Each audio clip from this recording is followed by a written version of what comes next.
ঢাকা বিশ্ববিদ্যালয় ছাত্রদল সভাপতি গণেশ চন্দ্র রায় সাহস জুলাই বিপ্লবকে তথাকথিত বলার পর ভুল স্বীকার করে দুঃখ প্রকাশ করার স্বাগত জানিয়েছেন এনসিপির দক্ষিণাঞ্চলীয় সমন্বয়ক হাসনাত আব্দুল্লাহ।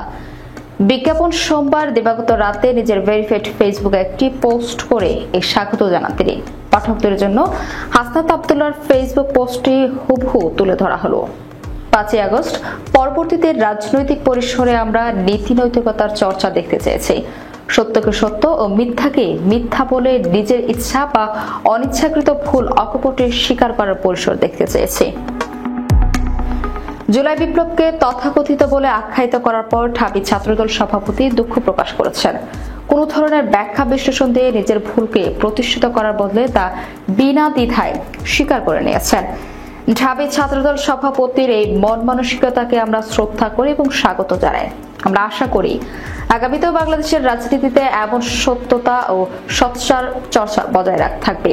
কিন্তু দুঃখজনক হলেও সত্য, বাংলাদেশে জুলাই আগস্ট বিপ্লব হয়ে যাওয়া এত মাস পরও বিপ্লব নিয়ে না আছে কোনো ঘোষণা, না আছে কোনো সাংবিধানিক বাধ্যবাধকতা।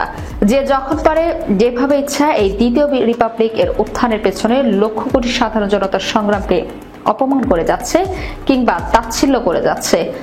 2010-11-তে জেসমিন বিপ্লবের পরে তিউনিসিয়ার স্বৈরশাসক বেন আলীর দীর্ঘ স্বৈরাচারী রেজিমের পতন ঘটে এবং একটি নতুন গণতান্ত্রিক রাজনৈতিক প্রক্রিয়ায় তিউনিসিয়ার যাত্রা শুরু হয়। সেই বিপ্লবকে সামনে রেখে 2014 সালে যখন তিউনিসিয়া সংবিধান রচনা করলো, সেখানে প্রিএম্বল ও সরাসরি বিপ্লবকে সংযুক্ত করে লেখা হলো।